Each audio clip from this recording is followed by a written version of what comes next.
یا این که حباب روی آبه. نمیدونم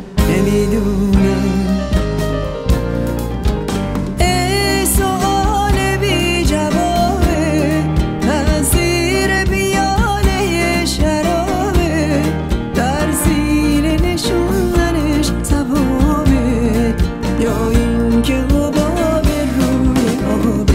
نمیدونم عشق لهیبه دو نگاهه. نمیدونم یا این که حدیث یه گناه. نمیدونم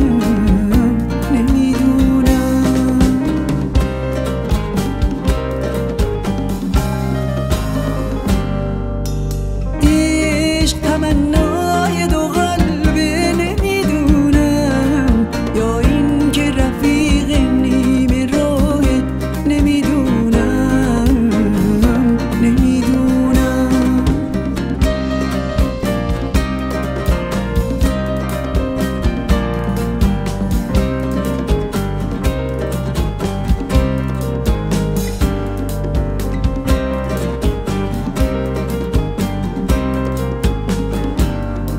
من عشق رو بیشونی بر پای بجویم، در چهره عاشقان غمناک بجویم، در چشم به اشک آمده قصد خرابات، یا پیش رفیق دست و دل پاک بجویم.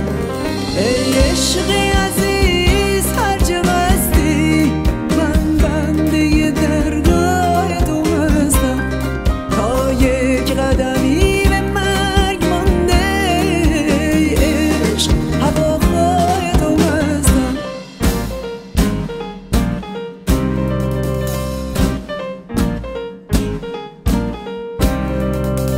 عشق لهیبه دو نگاهه. نمیدونم یا این که حدیث یه گناه. نمیدونم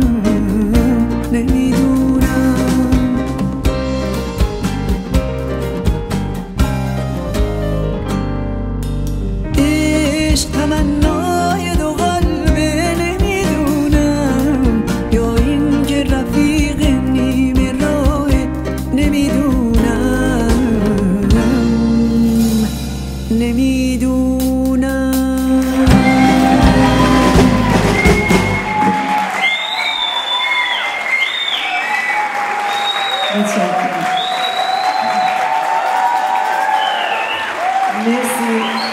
مرسی از همه شما عزیزانم.